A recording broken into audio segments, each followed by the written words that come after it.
nti mwenanga bwe mumanyi twagwamu nabe era emyaka ena emabega ne tugamba ekimala kimala omugo gubeera gwa Natema Kisozi gwe nalonda ne tusalawo tutandika kampeyini yaffe ey'okuzza NRM ku ntikko era ndowooza mukiraba bulungi ekimu ku sigirika zaffe tutambula nazo nga tugamba tulina okuzza NRM ku ntikko obutafaananako ebitundu birala ewaffe tetugamba NRM oye kuba tosobola kugamba NRM oye ng'omwana afudde kati ewaffe tuli nti tuzuukusa mugenzi tujja muntu ku kitanda tuli mu kukungubaga naye abatuuze basazeewo ne bagamba ekimala kimala tulina okukomyawo ekintu kyaffe ne tujjamu okulaba nti NRM edda ku ntikko kati mwasa tumugumu tulijja ne tugamba NRM oye era kati ffe mutulaba ewaffe engombe egamba nti NRM kuki ntikko so kati ekyo kyetutwala enakasi ebirala nga bwe mbategeeza nti obudde buli bwakoma kati budde bwa kunoonya akalulu naye era ekyokubiri akalulu kaffe tukanoonya n'emiramwa gyaffe era giringa ebiri naye nga gisimbuka mu NRM oba mu nteekateeka za NRM zetubaddewo ekiseera kyonna ekisooka gwe mulamwa gw'ebyokwerinda n'obutebenkevu mu ggwanga ekyokubiri gwe mulamwa gw'okulaba nti amaka gaffe oba mu bantu baffe ennyingiza mu maka yeeyongera ekifo gy'emiramwa gyaffe gyetutegeera okubulira abantu era abavubuka tubategeeza nti omwavu tabeerako nakake era omwavu n'eddoboozi lye tubatera ddiwulira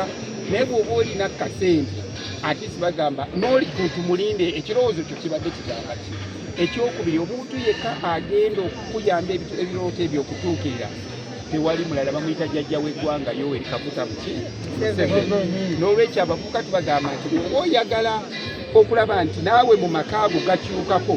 ove mu mbeera gy'olimu obeere ku mbeera eyeeyagaza wagira pulezidenti Yoweri Kaguta Museveni bw'oba oyagala osigala mu mbeera ey'okunakuwala paka 28 genda mu balala naye nina essanyu bategeeza nti abantu b'ewaffe Nakaseke baasazeewo nti bagendagenda ne jjajja w'eggwanga pulezidenti Yoweri Kaguta Museveni olw'okutuukiriza ebigendererwa byabwe n'okutuukiriza omulamu ogwo ogwokubiri kati ebirala byonna nnyongereza ebyo byaffe bya gavumenti era ewaffe tebansaba luguudo tebansaba ssomero kuba bakimanyi nti gavumenti ejja bikola naye pate kyeyinza okwesibako kwe kulaba nti tuva mu mbeera gye tulimu tetudda mu mbeera eyeeyagaza so obwo bisatu oba biri bitwala Nakaseke ekisooka kulwanirira ebyabula tubikomyewo ekyokubiri kulaba nti tukuuma emirembe gye twafuna n'eddembe eno lye tweyagaliramu n'ekusobola okulaba nti tutuukiriza ebyaffe nga tewali atukuba ku mukono naye ekyokusatu kwe kulaba nti n'amaka gaffe tugakyusa ennyingiza yaffe mukeekyuke abantu naffe tubeereko bulungi. On a journey to rescue and recover our constituency. The constituency I'm talking about is Nakaseke Central, which is found in Nakaseke district. As you are aware, or you might have heard, that in 2021 we slept a bit, and by the time we woke up, some subversive elements had taken over our constituency. Now the time has come for us to come up. 4 years ago, we started on this campaign of ensuring that we recover our constituency, and lucky enough, His Excellency the President nodded on it, and is supporting us wholeheartedly. So we came here to complete the rituals. You know, these are just rituals for us, because we've already started and the masses have decided. But we need to come and complete all the rituals needed in our clan as NRM, and we start on this journey. So on 16th, we are concluding on this ritual where we have in the Musika here, so that we can have a flag raised high, and we are ready to defend that flag to the last born or to the last man standing, and that one is already known there. So our coming here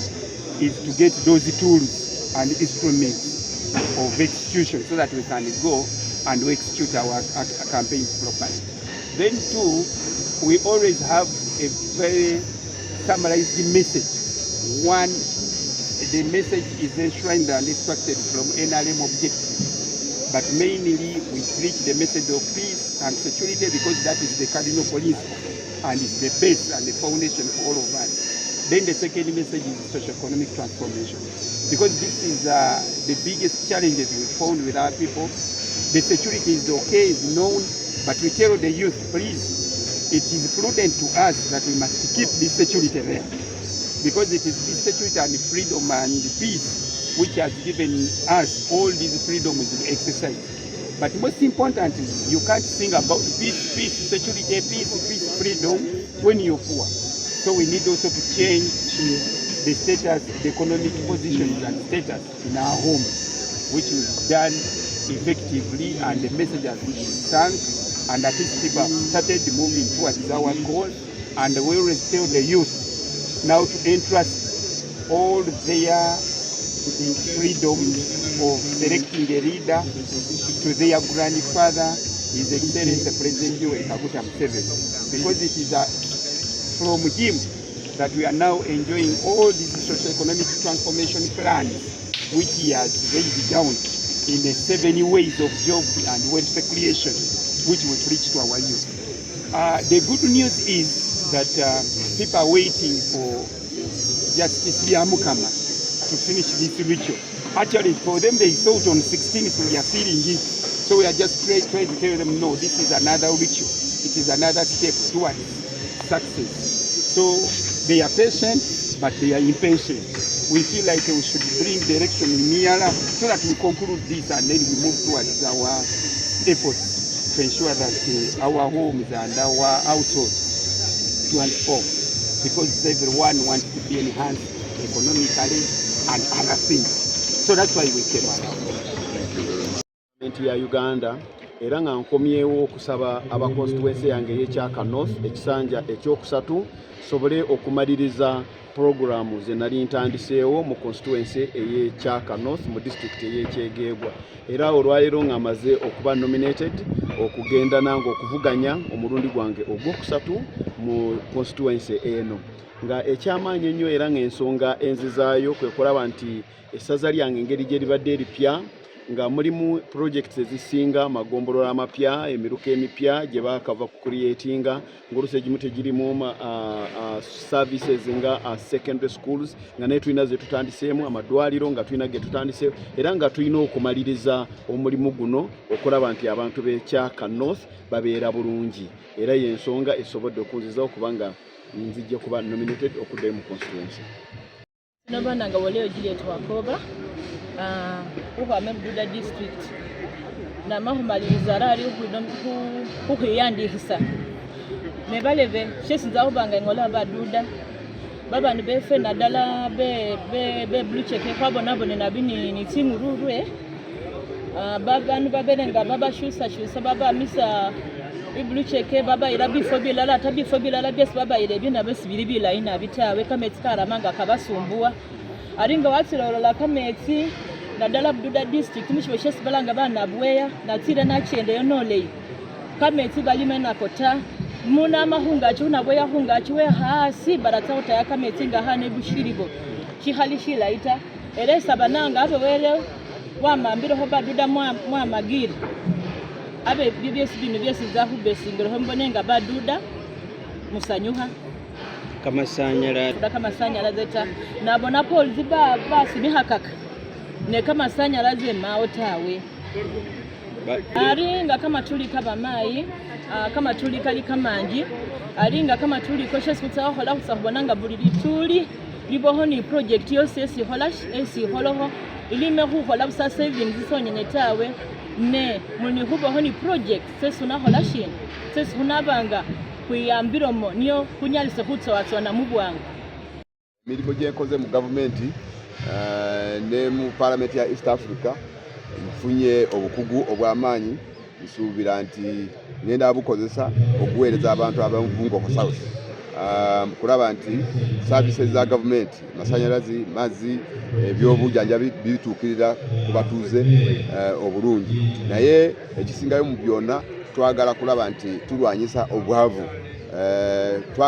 njagala kuza emwanyi mu constituency yaffe kubanga constituency nakulanga tulima emwanyi, naye kati bwe njogerera emwanyi yakola ki tekyaliyo, kati njagala kuza kukola n'abatuuze kulaba nti tuuza emwanyi abantu babeere nga bafuna ku ssente, si mwanyi yokka naye oba abalunzi tugende mu nkoko tugende mu nte n'ab'embuzi tulabe nti tulwanyisa obwavu. I am contesting for Member of Parliament of Bungoma County South. I have accumulated a lot of experience having worked in government and also in Parliament of Uganda, as well as the East African Legislative Assembly. This experience is good enough for me to use it to deliver services to the people of Bungoma South. I've also got a number of friends and networks. We believe that when the people of Bungoma County South give me their mandate, I will be able to use these networks to lobby for them for the development of the constituency. But above all, I want to